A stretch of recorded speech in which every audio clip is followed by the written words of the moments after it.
Hello, dear viewers. It's the 12th of May today, 9 p.m. in Kiev. Alexey Arestovych is with us. Good evening, Alexey. Good evening, everybody. Traditionally, to start with, we thank our armed forces of Ukraine for providing us an opportunity to live, to work, and to do these streams. Now, let's talk about Russians on Kharkov, why Shoigu, Minister of Defense in Russia, was fired. Will it affect the flow of war? About the house explosion and collapse in Belgorod in Russia. We have a ton of questions for this format that we have with Alexey. And let's start with the situation in Kharkov region. That's what our president was talking about. And I'm quoting, special attention to Kharkov area. The defensive engagements still continue. Alongside the border, there are some villages that turned from gray zone into the actual front line. Our armed forces are answering occupants' attacks and doing everything possible and very often impossible. Alexey, what do you think about Kharkov area? Well, it's a pity that our president is not talking about why the border there was not even covered with landmines. According to some messages of our soldiers and officers fighting there, I'm more curious in learning the answer to this question than others. Our military intel also made a statement today via Ukraine Pravda and said that they knew the charts, they knew the forces across the border, they knew the plans when they are going to attack. So I have a question. If our military intelligence was warning about that, why fortifications are poor, as the soldiers write back, why landmines were not in place, how did that happen? 2.5 years of war. So I think many people commented on the details. Russians have occupied about 6 villages or something like that. They entered with 5 battalions, trying to expand their success. We're hitting them, and they tried to sneak in and find a way to go forward. That's pretty straightforward. Is there any threat in this situation for Kharkov? Well, they created a special group north. Previously, it was the same group that was called the West, the same that was covering Kupiansk as well. The backbone of this group would be a 44th Corps that should have been moved there from St. Petersburg area, and it should have arrived in the middle of June. But since we are at the bottom of our battle readiness by the number of people on our side because of extended mobilization, or prolonged rather, because of prolonged time that it takes the Western aid to get here. That's why they're trying to use whatever forces they have and to try to occupy as much as they can. Theoretically, the threat is that they can move a bit further south and their field artillery will be within range of reaching Kharkov, which is about 10 other kilometers for them to go, not an easy task. Capture of Kharkov or encirclement of Kharkov with their current forces there is unreal. From political and information side, PSYOPs, that definitely hits painfully, especially the narcissists in our society in Ukraine. But if military intelligence was warning, that implies that we knew and that we should be fighting there on that front in an orderly fashion. Because we had intel, we had data. Unfortunately, it appears that we are still fighting in the mode of the 24th of February, where we evacuating local citizens, figuring out how to, what to, who does what. Well, if we were expecting their attack, why didn't we evacuate those grannies before? Why didn't we fortify this position? That means that there's a big disorder in military political leadership in our country. We knew everything and have done nothing. Or have not done enough, rather. So, a lot of questions to our leadership, which is trying to explain their actions via some pro-government Telegram channels. Some brigade managed to find some exemplary fortification area and sending that video left and right, even though we have a lot more reports from other parts around it saying that the fortifications suck, they're poor, they're inadequate. And basically, I would expect some heads in our leadership to roll as a result of this failure, but I am skeptical if that will happen. Alexey, their task is to pull our forces from other places, or what are they going for? Yes, they want us to hold additional 50,000 near Kharkov and to not bring them to Chasiv Yar to hold their advancement there. And the moment we touch on our strategic reserves, and I know already uncorked them, that's when they will intensify their efforts near Chasiv Yar, near Kupiansk-Borovaya, and probably Pokrovsk-Konstantinovka, most likely Konstantinovka direction. That's Siversky protrusion as well. So that's what I think is going to happen. Unfortunately, I think another concept of some fortress will prevail with our political leadership, and we'll start throwing more forces to hold that fortress. And one thing is to just hold an area and destroy the attacking enemy. But to push the enemy out from the occupied part takes a lot more effort and a lot more losses. And in our current situation, when we haven't been mobilizing people for a half a year in needed quantities, then all of a sudden we find ourselves with the front breaking at the seams. And what are we trying to do? We're trying to add another hotspot on this front to really break it, which is weird for our side, but that's how apparently we fight. And by the way, the fun part, in quotes, is that Russians are also in their lowest of battle worthiness, and they're attacking us intensively just because they see that our weakness is bigger than theirs. Another question from viewers. Alexey said that attacking Kharkov is idiocy for the army of Russia. How do you evaluate their actions now? Do you think it will weaken the army on other directions? Oh, it is still idiotism. Still idiocy for them. I would have thrown this 35,000 in a different place, same Chasiv Yar, for example, but they have other reasons. Because military always act being guided by politicians. They need a political aspect of opening new front and showing that they can flare up another part of the border. And look, Ukrainians are crumbling. So I think it's mostly politically motivated. Although in the military relation, it is not the worst. It's not the best, but it's not the worst. I was talking about more concrete question. I was actually not against them acting on the Kharkov direction. I saw that that was obvious. They will try to come in, come out, try to create issues on the border. But what I was saying is that they would not be able to storm Kharkov, because that's where they will actually effectively die and lose all these forces. And I think they're smart enough not to do that. You think they won't? They won't. They don't have enough forces. Another question from viewers. We live in Kharkov, near Saltovka, 25 kilometers from the current front line. Do you think they will start shelling us with artillery and reactive systems? All right, well, reactive artillery like Grad, hail, hits for about 20 kilometers. Field artillery, 15, 20. For now, I don't think you're in a threat at the moment. You probably should be more concerned with gliding aerial bombs, if they'll be using it. As for field artillery, I think they're mostly going to be targeting active military, active Ukrainian Armed Forces, instead of civilians. I don't think there's any commander on the Russian side who will be shooting up civilian targets while he is being attacked and fighting, engaged with Ukrainian military. But nobody really knows for sure, so think with your own head. Do you think there'll be offensive near Sumy region? I don't see them doing it there, Vasil. They have maybe 12,000. There won't be a big push, but they'll try to perhaps engage and cause additional diplomatic and news reasons to highlight that Russians can still do something on the front.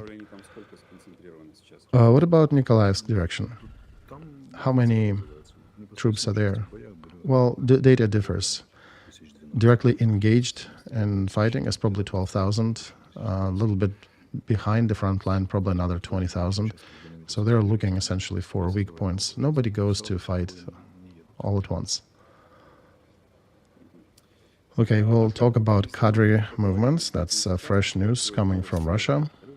Just hot from the newsfeed that Nikolai Patrushev was fired from his position as the Secretary of Security Council of Russian Federation due to being moved to a different position, and Sergei Shoigu is moved to that position from his post of Minister of Defense. Putin presented candidacy of Andrei Belosov for the position of Minister of Defense instead of Shoigu. Before that, Belosov was the first VP of the chairman of Russian government. So he's a civilian, not a military. All right, he is a civilian, but he was in charge of military-industrial complex. As somebody smart on Facebook said today that it means that Putin understands the meaning of military-industrial complex for this war, and he is setting himself for a prolonged warfare where having enough and adequate supplies of arms and armor is going to be important. As for Patrushev, it's too early to discuss. We'll see where he will surface. As for Shoigu, everything I think was rather visible after the scandal with Ivanov, with his VP, who was arrested for bribes and all. I think Putin already made a decision to replace Shoigu, and FSB, by Putin's request, took his VP first, before Shoigu will be moved. And I don't think they didn't know that he was stealing. They knew. How do you think it will affect the flow of war? Well, these things are so distant and not exactly connected at the moment that it's difficult to predict. Because ministers of defense, they do not manage troops, they do not guide troops. It's the head of Central Command, General Command, who is leading that. Minister of Defense needs to provide enough equipment, enough armor, enough resources and logistics. So if he's talented, he will aid the command in providing enough resources to fight the war successfully. But it will not change the situation immediately. And that's why in the framework of today's stream, there's no reason to worry about it. All right, next question from viewer. They're not talking much about Kherson direction. Do you think there would be an attack on Kherson if... No. I cannot imagine offensive operation in Kherson area under any circumstance. From the lower bank to the higher bank, being hit by Ukrainian artillery through broken bridges, this is an unsolvable task for them right now, so don't be afraid. Another question. If to suppose that the West would decide to expedite transferring modern military systems to Ukraine in required quantities, is there a chance that Ukrainian arms will not be able to train them in short frame, or is the training already happening? Look, this question is contradictory to itself. If the West decides to transfer, and the education and training of the operators is already undergoing. So if the training is underway, then the West has already decided to transfer. I have no data as to who is getting trained where, but I would say that F-16s are likely to be on the front soon. Look at the signals, but depends what missiles they'll equip them with, because the missile that flies 40 kilometers or 120, there's two big differences, and that's the difference of will they affect the situation on the front or not. We already gotten ATACMS. What else can they give us out of the modern portfolio? I don't know. How F-16s can work on the ground objects? Well, this is a multi-purpose jet. It can do different things. It can shoot down cruise missiles, it can attack ground targets, aerial targets, depending upon the equipment. If it is equipped as the air defense system, it'll be shooting down the missiles. If it is equipped as an interceptor or as a jet, it will be shooting down enemy jets. If it is equipped as a plane to attack ground targets, in Russian terminology it's called interceptor bomber. So it's a multi-purpose system, and it depends upon what is under its wings. And nobody will tell us what is under its wings, because it will be a surprise for the enemy. And I hope it will be a surprise only for the enemy, and we don't discover that we don't get long-range missiles there. Well, you did mention that it likely will be working against the aviation of the enemy. Right, if we get the long-range missiles. But we do remember a statement from our partners that we should not be attacking territory of Russian Federation proper. Right, but we still have a ton of targets on our territory, on the one they occupied. When they're throwing gliding bombs, they are already in our airspace. Okay, another question from viewer. What will change in the work of the drafting committee after 18th of May, when the mobilization law will come to power? I don't know what will change in their schedule and methods. I'm not going to work there. I suspect there'll be more attempts to catch more people in the streets the first time, couple months maybe, till they get 200, 300 people needed. Some people will come voluntarily, of course, and they probably will be working round the clock as they already declared, but they forgot about the martial law that nobody can walk out in the streets at night and that nobody can come there at night, but they did promise to work 24/7. Well, that was an answer to the accusation that they work only 2 days a week, right? Not exactly a successful answer. They will get probably a digital office for a personal account for the viewer. Why, I want to ask the viewer, why are you so concerned about their methods and their schedule? How it will affect your life? What will change in your routines? I don't know, perhaps it hurts, perhaps something is concerning. So you imply that he went there, he didn't like something and is asking, please change something, then maybe I go there again. All right, dear viewer, please elaborate on what exactly didn't you like? Why do you want to change how they work? All right, another question. What is a more probable scenario for Ukraine all the way up to maybe ceasefire, freezing this war in its current state? It depends upon a lot of factors, Vasil. The most probable I can outline here. After the ceasefire, some part of the military will probably be demobilized. They'll come back home to destroy the economy, to get months of running things, and lack of opportunity to reintegrate into civilian society. And we'll have a lot of unemployed people who are getting from 30 to 100,000. They'll be not earning anything. And they'll have a very specific state of psyche that needs to be rehabilitated. And if the economy will not be booming, they will not be able to find their jobs, and the country will fall into post-war depression rather rapidly. Our partners are saying that they will not allow us to fall like this, and they'll give enough money to Ukraine to make sure that we rebuild it, but they want to stay at the helm of distributing money, because otherwise they're concerned that we'll steal everything. So if that what happens, we'll have a relatively good picture. If they do not support us after the war, then everything will be real bad. Okay, another question. Alexey, do you think Ukraine can return Crimea militarily in 2024? No. Alexey, why Xi Jinping went to Serbia and Hungary? Because they're allies of China and Russia in Europe. In other streams, experts were discussing that one of the tasks of Xi Jinping is to reorient Serbia and Hungary from Russia to China. What do you think about it? Probably, don't know. What do you think the West will do if Russian Federation will conduct nuclear trainings and will use tactical nukes on their training fields? I don't think they'll do anything. They'll probably say they're nuts and maybe conduct their own nuclear exercises. Alexey, why do you think the West is not reacting to Russia's placement of nukes in Belarus? Why do you say they're not reacting? First of all, they made all the statements. Second, they are conducting the largest training exercises, particularly on Belarus direction, since the end of Cold War. Poland has requested Americans to place nukes on their territory, so the West is doing things. How probable do you think it is for Poland to get nukes there?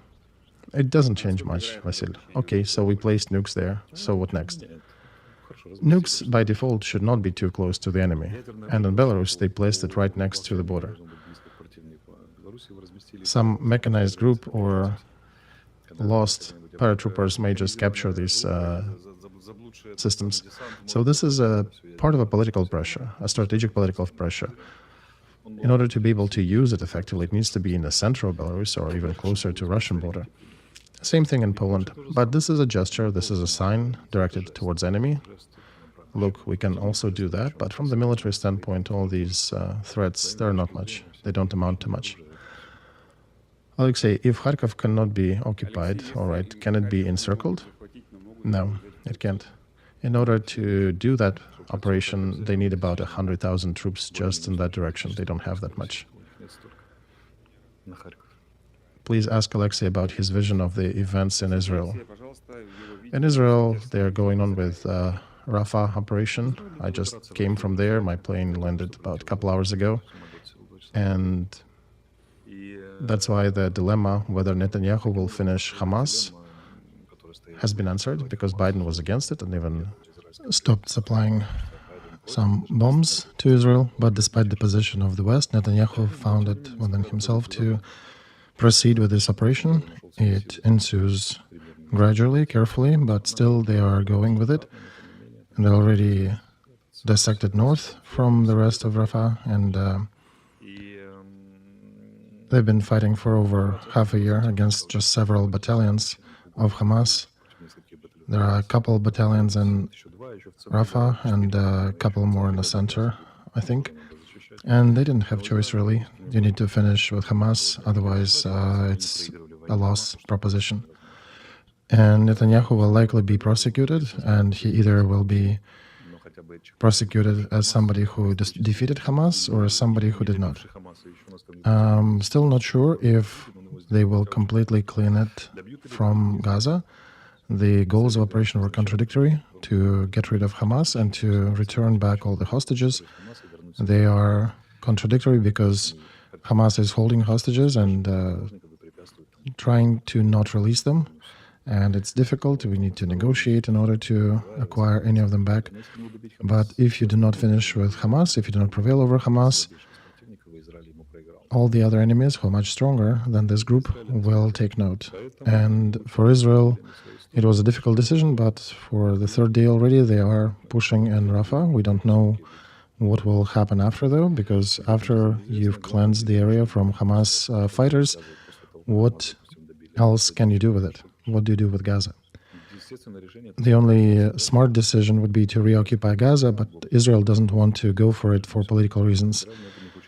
And you cannot also establish a government, an independent state there in Gaza, because that's when Hamas will likely be re-elected and will have political representation, and from a marginal group will become a political partner for the territory, which is also politically murderous for Israel. So it is a difficult dilemma, but they decided that they'll be addressing it step by step. So first, let's finish Hamas fighters, and then we'll see what happens. All right, dear viewers, please do not forget to click the like button. Those who are just joining us, if you have not done that yet, do not forget to please click subscribe to Alexey's channel, to my channel, and if you're listening or watching that in English, do not forget about Privateer Station. All right, a few more questions from another viewer. He asked me to ask you, when and how did you get acquainted with Budanov? Well, I got acquainted with Budanov in 2018 when I was an aide to the intel officer of the 72nd Brigade, and another acquaintance of ours brought Budanov with him and introduced us. And actually, it did happen in the town of Bakhmut. Alexey, have you met Dominic Cummings, advisor to Boris Johnson? No, not with him. Do you have experience with counterintelligence? Well, on the receiving side, I've been continuously checked by counterintelligence specialists for the last couple decades of my life. That's, by the way, also to answer the question if Arestovych is a Russian spy. Do you understand that those who are saying that are also spitting in the face of Ukrainian counteroffensive? Because they may come for those especially visible ones and ask, why are you spitting at us? Well, on the other hand, we recently had 2 colonels who were arrested. Well, right. Nobody can preclude that counterintelligence service of Ukraine may consider me as a Russian spy at some point, but yeah, the chance of it is pretty nil. And they've been checking me since, I think, 1999, continuously. So what else can you say about removing the head of the service when 2 colonels were removed, were arrested under him? Well, there's no other exit out of this situation. It's sad about Sergei Vladimirovich. He is a good professional. I knew him personally, but even a good professional sometimes may let a good spy slip. You don't always know. Alexey, what do you think about Zaluzhny as politician versus Zaluzhny as a military expert? Well, we don't know yet. Very different areas of activity. We will need to give him a chance and then see what happens. Could be in for a few surprises because politics is very different from army, and other features of character may turn on as positive, so negative. So Zaluzhny as a diplomat, how useful do you think he can be, especially as an ambassador to UK? We don't know, right? We'll have to see. There are a lot of unknowns in this world. He is coming on very good positions because he is well respected. He is known there, a victorious general, commander-in-chief of the first 2 years of war. And what will happen after, we will see. Alexey, do you track how much money were donated by your subscribers to the front? I only know some numbers. My personal monies, I think I sent over 18 million hryvnias, and we gathered over 20 millions with subscribers, I think, all in all. I can ask. I have some assistants who calculate that. Okay, we can maybe speak now about the fundraiser on this stream. Right, today we're gathering money for Mavics, for 67th Brigade. They're fighting on a very difficult direction. And this is a big fundraiser for 1 million hryvnias. So it's Mavics and some other equipment. And my usual policies are to put smaller requests because 1 million worth takes so long to fundraise. But again, it depends upon us. Today we just closed for 250,000 for those guys who were sent near Chasov Yar to hold positions there. And I think it took us the whole 2 hours to close that fundraiser. So please do that. Yeah, that fundraiser that Alexey talked about is under the video, the Russian version of that video. You can find it by the link and donate there. Do you think it's possible to set some partnership relations between Ukraine and China?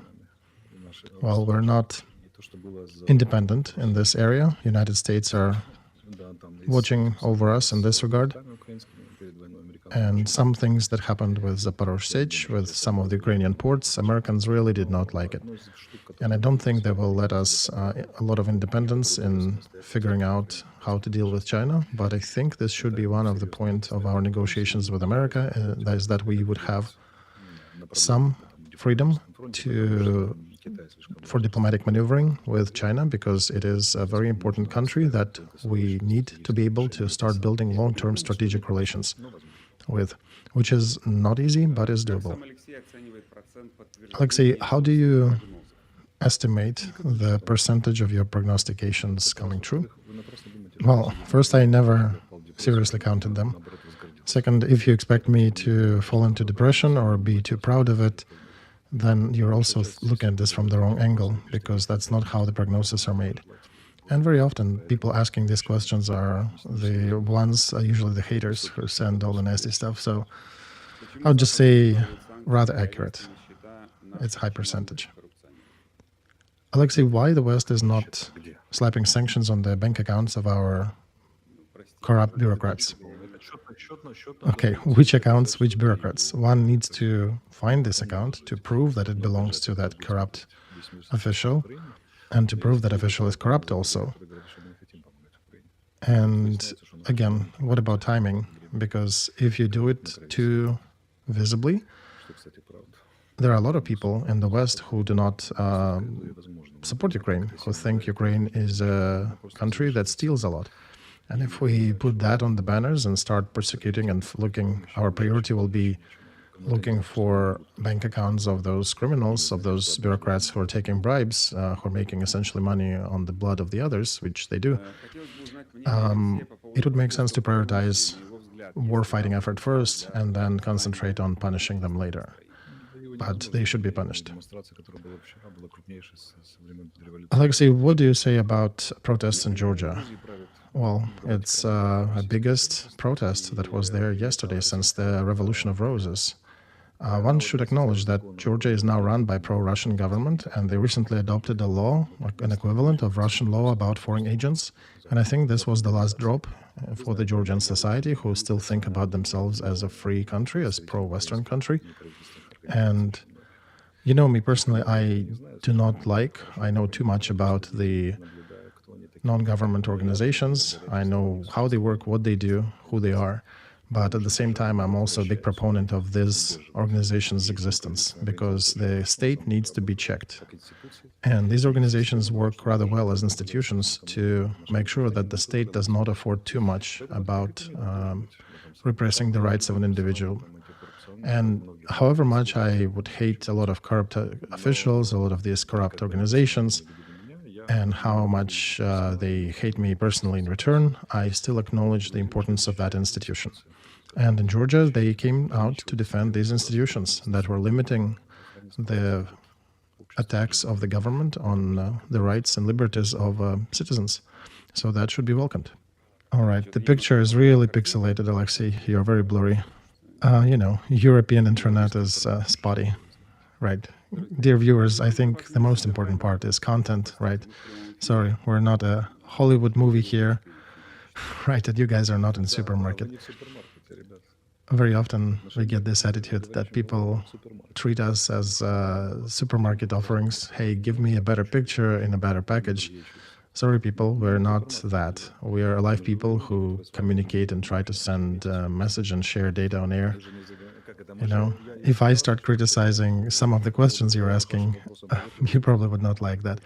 But we're delicately taking our time to communicate with you, to be with you. And then we have some of you coming up and attacking our sound and picture, somewhere between having a beer and a snack on the sofa. Do something about the picture, otherwise I'll go someplace other channel. You may go. Right, it's like in that anecdote. Do you need a taxi or do you need to go? Another question. Alexey, in your plan, if you come to power, do you see shelters for villages, for smaller towns, so that our people would have a way to escape from threat if there is another Putin some years down the road, just like they do in Finland? Well, let's start with a different emphasis here. One of my priorities would be continuous improvement of the national security system. So not getting it to some degree and abandoning it, but it's a continuous effort, including the armies of reserve, territorial defense, civil defense, shelters, duplicating the energy transport systems. It's a big question, but this is a very important topic. How a usual Ukrainian abroad can help the right action by Alexey to save our country? Well, so far my righteous deeds are summing up to informing you, to donating money to our armed forces and to working directly with some politicians behind the scenes. But I think the best is, click like, share, repost, donate to the military that we ask your help with. When and if there'll be elections in Ukraine, I'm considering to create my own party, and then you can have a chance to join and support us if that happens. Because as of recently, I was having a lot of second thoughts about perhaps letting our citizens of our country figure it out and live the way they like, just like in that other anecdote, the director of the porn studio said, F as you like, and slammed the door when he left the business. So I almost am tempted to let the country do as it pleases, make some mistakes, and then come later. Viewers are asking, are you tired, or is it your mood today? Well, I'm very tired, and that kind of affects my mood a bit. All right, please ask Alexey why Ukrainian special services cannot infiltrate Moscow with specialists, with drones, and perhaps kill Putin on the 9th of May parade. Well, it only seems to you that it's so easy to do. If special services could do that, then one wouldn't need an army. You just send spies, and they do the work. A spy, an intelligence officer, is a product of many years of work. It's a very expensive asset. The whole government machine is working to support a single intelligence specialist. And it's not so easy, plus to find one who will be able to launch that FPV at Putin. Plus, don't forget that they are taking measures against these risks. They have radioelectronic interference and other systems of security. And to waste a great asset that will practically 100% guarantee it'll be captured as a result of this operation and will be probably disassembled by some blowtorch somewhere in the basement of Kremlin. This is not how you treat your best intelligence people. That's all just to see the FPV drone falling, not reaching Putin, falling somewhere in the square. That's not how good countries treat their best experts. And I want to add here, Alexey, when I was still working with television during the independence activities on Maidan, whenever we were getting our drones up above Krещатик in Kiev, very often we would lose connectivity with them and they would fly away or fall. Right, and since those times, a lot of things were developed. So it's not so easy. Radio electronic interference had gone a long way from those years. And it would be a silly proposition to lose a great asset in such a fruitless effort. Alexey, if you did not misstate that situation in Dnieper, after which you parted ways with the office of the president, would you have stayed? No, I would still have gone. I would have left them. We were already diverging quite a bit, and if you check my last streams before that event, I was also already criticizing government with this, so I was happy that I left. Now, right now, I'm a bit regretful that I'm not there because some of their military decisions are really surprising me. And back then, when I was there, at least I had some influence and I played a role of explaining and promoting certain aspects of national security while I had access to president and his immediate people. So unfortunately, you cannot gain without losing. All right, another question from viewer. Our society is now broken apart into two pieces, a hero or the refuser, the dodger. Alexey, how do we join the society back together? Very simple push.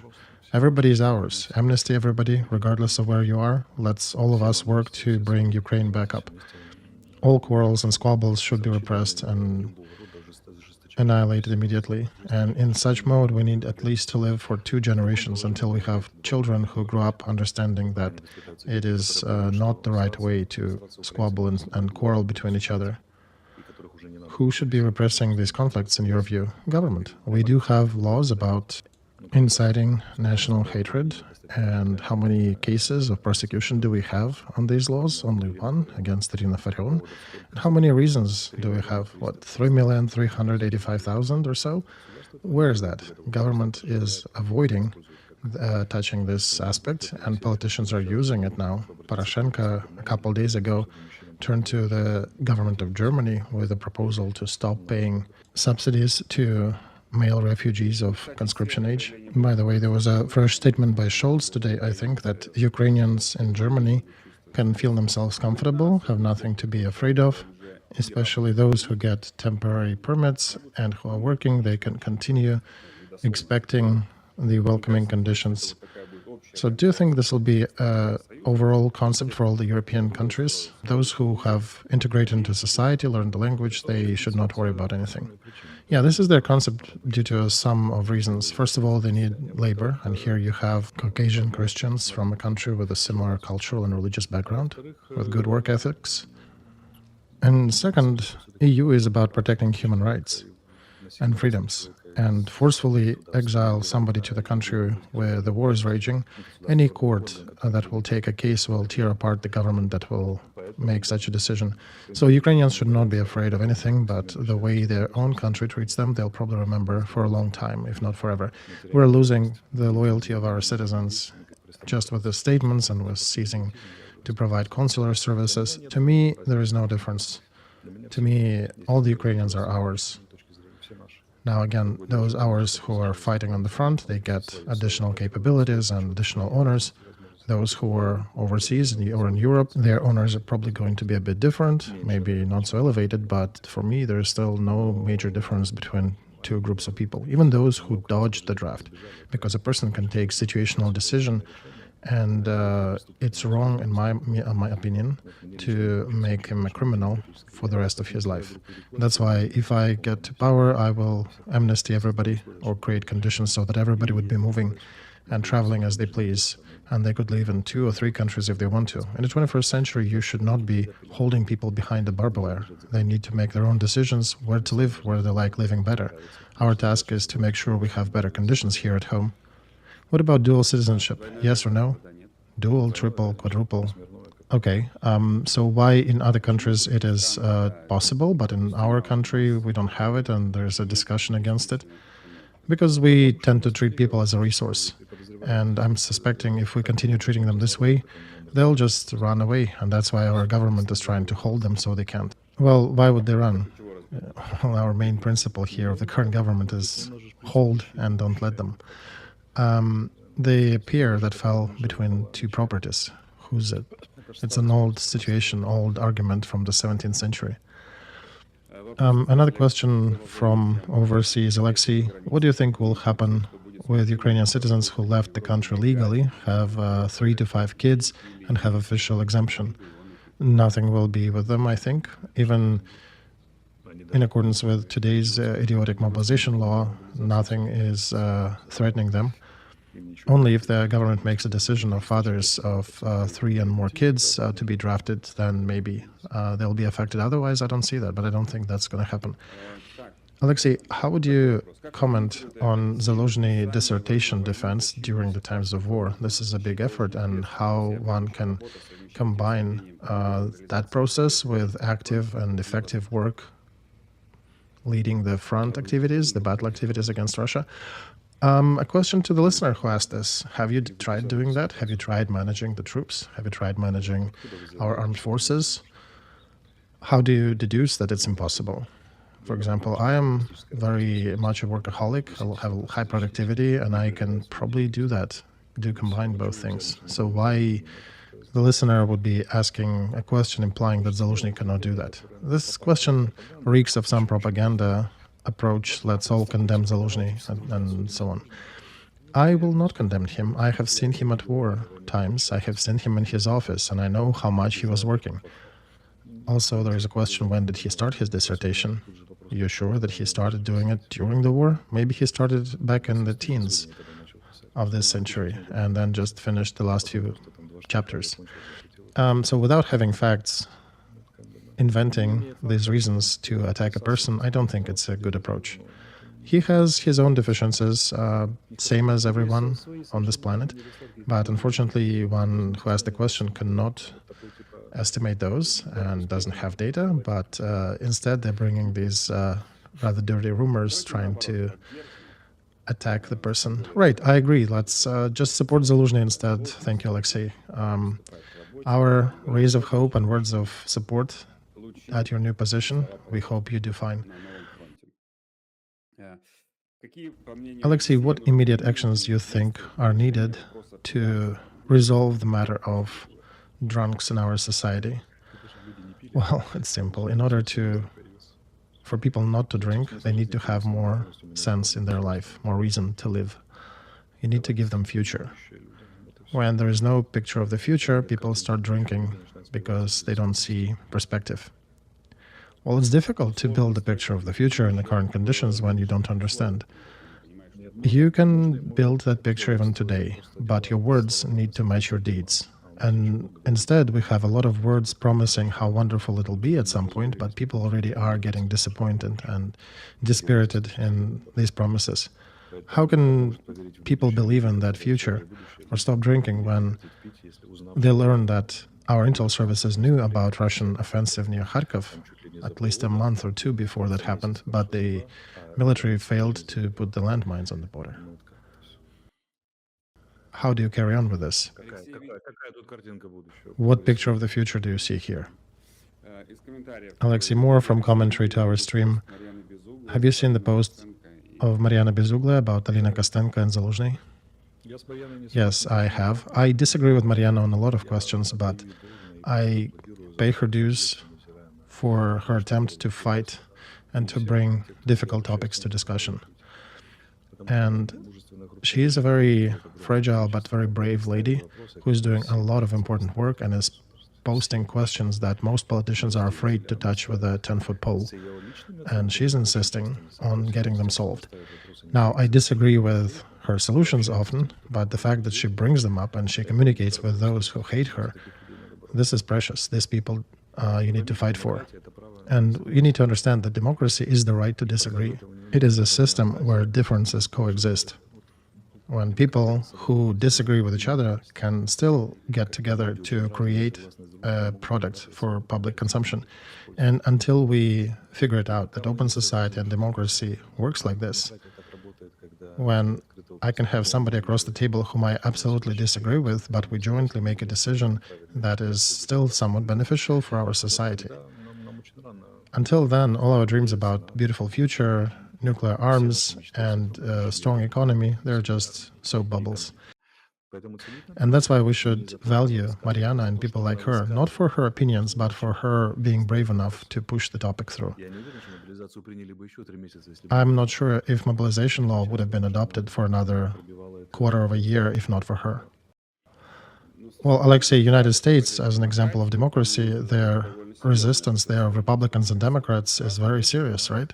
Oh yeah, absolutely, it is very serious. With court, with laws, with actual fight, one cannot say that they're hugging and kissing. Yeah, nobody is hugging and kissing. There are some that are hugging, but they're jointly making still a lot of products. They're still letting the country develop. They're still making the country work. For us in Ukraine, to reach the level of United States is like, I don't know, crawling from here to Beijing. We're just making the very first steps. We're absolutely at the infancy of it. Alexey, have you watched the interview Maya Sandu to Dud, to the Russian blogger?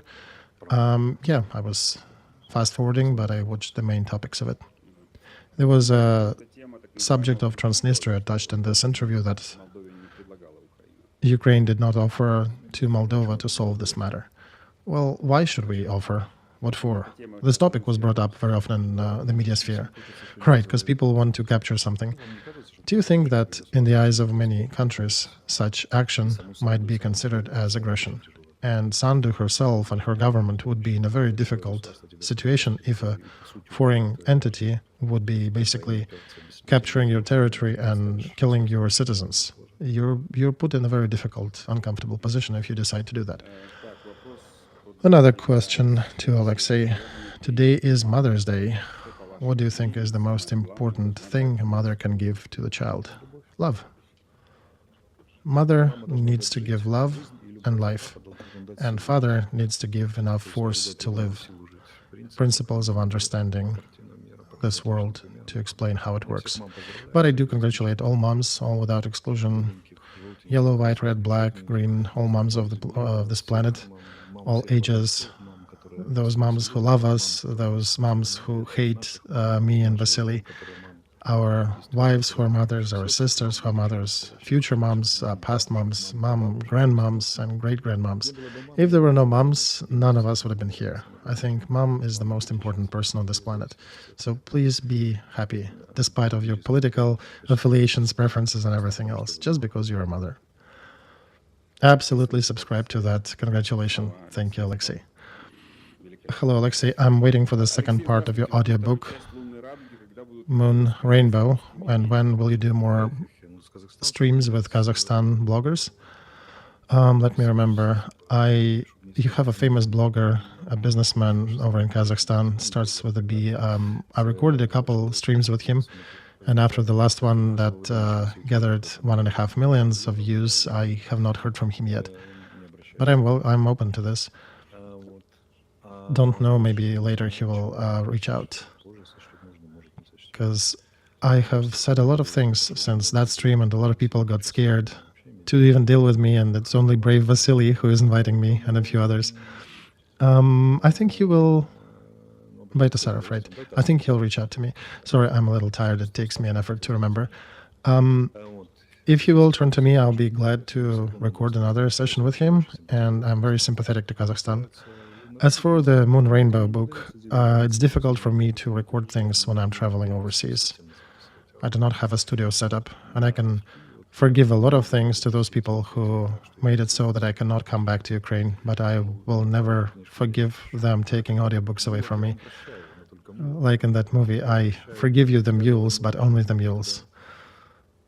And I can even forgive that they're not letting me be in my country when it's on a biblical turmoil. But the fact that they don't let me record my audiobooks, I have my own score for them. All right. Alexey, what pluses do you think Ukraine will get after it joins the EU? Are you sure that we will join the EU in the foreseeable future? I'm absolutely not sure. I think we probably will not join the EU until we change drastically and conduct 10 volumes of different reforms, and we haven't even opened the first folio. Alexey, is there a risk for North Kazakhstan from Russia? There is some risk, but I think it's all on the level of rhetoric for now, without any military preparations or anything. Russia is too busy with Ukraine. They are too engaged here to think about Kazakhstan.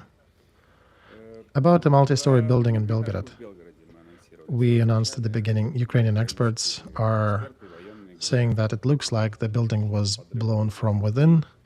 What do you say about it?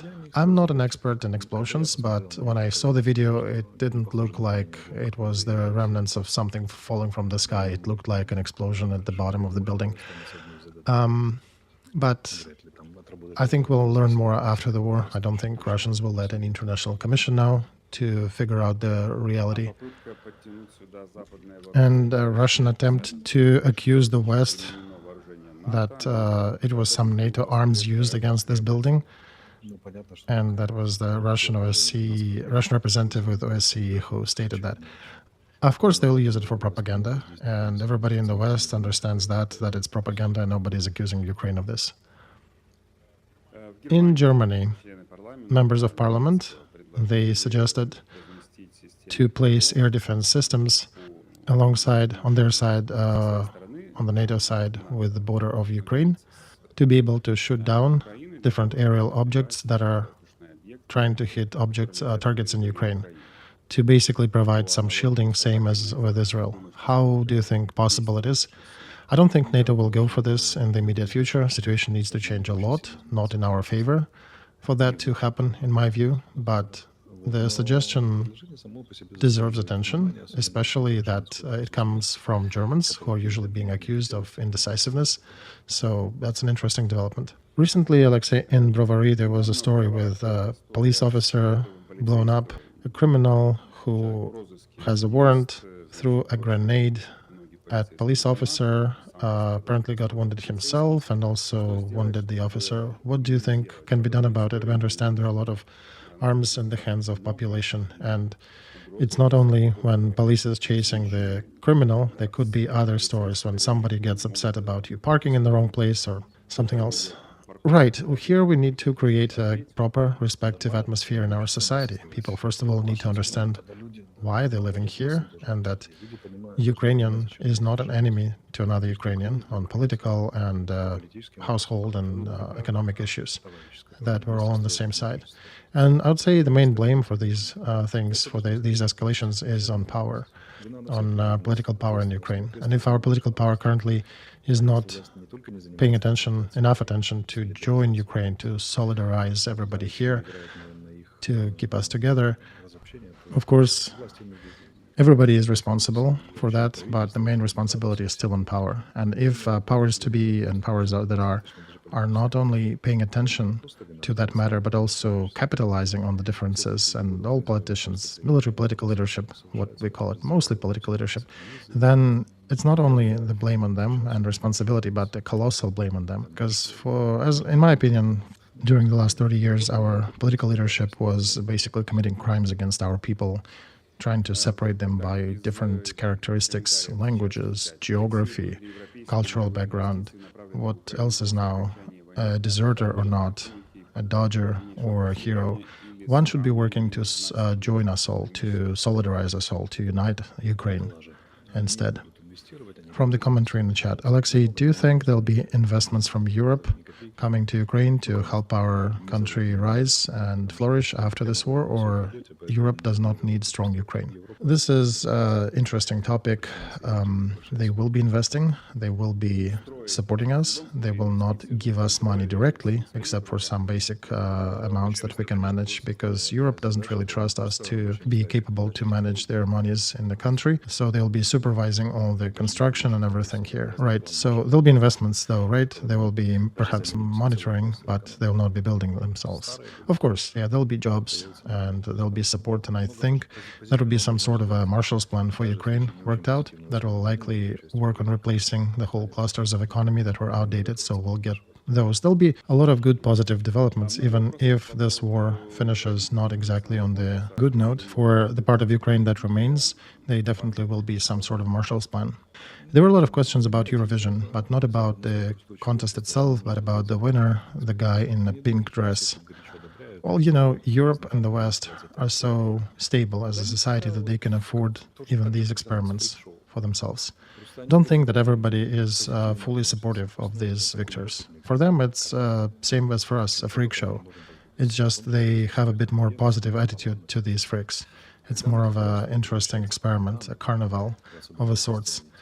And they can afford for transgenders and multiple other things to exist. Now, when it turns into propaganda and starts to affect children, that's when I'm seriously against it. But this trend has been dwindling since the beginning of this war.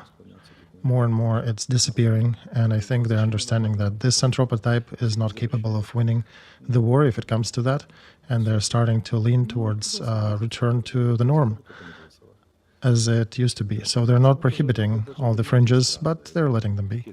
And they voted for a freak, so, you know, they've voted for different things before. It's a show, right? So what is expected of a performer? The heightened degree of strangeness, the concoction of epatage and some other things with it. Doesn't mean that everybody's going to be like that, right? So another question, how great of a risk that Russians might use tactical nukes on us? And if so, then in what condition? That risk is still rather low, and there has to be some serious defeat on the front, some serious collapse on their side for them to use these tactical nukes to stop us, maybe. But I doubt that we'll get to that point in any scenario. About the role of Merkel, what do you think about her as a politician for Ukraine? Well, Merkel did not let us into NATO back in 2010, and she was ruling Germany for 16 years. When she came to power, Bundeswehr had 26 brigades battle-ready. When she left, they have 6 that are only partially ready. So she destroyed their military. She left Germany very dependent on Russian energy. That dependency they've been getting off very slowly and with pain. I understand that she was ruling the country for 16 years, providing a normally working socialism, and some Germans do praise her, especially the middle class, the one that she stabilized the life for. But the others from the same middle class, or the same people in the next sentence, are cursing her because she created a rich country of poor people. And she's a complicated figure. There's not a single opinion about her, a unified opinion about her. For me, key points is not letting us join NATO and destruction of Bundeswehr. That's why I'm very negative, treating her very negatively. And what do you think, Alexey, about the statement of Valery Solovey about the factual leadership of Russia? What else did he say? That Putin is dead and Patrushev is running the country while Putin is in a refrigerator? Well, then who removed Patrushev from Security Council? He may have removed himself and appointed Shoigu? Well, yeah, that's another carnival-like idea. Well, we don't know where Patrushev will surface after that, right? That's why we're watching them with attention. But yeah, Solovey and his statements, that's something else. All right, friends, it's 59 minutes of our stream. Thank you, Alexey. And once again, there is a link at the bottom of this video for the fundraiser for Ukrainian military.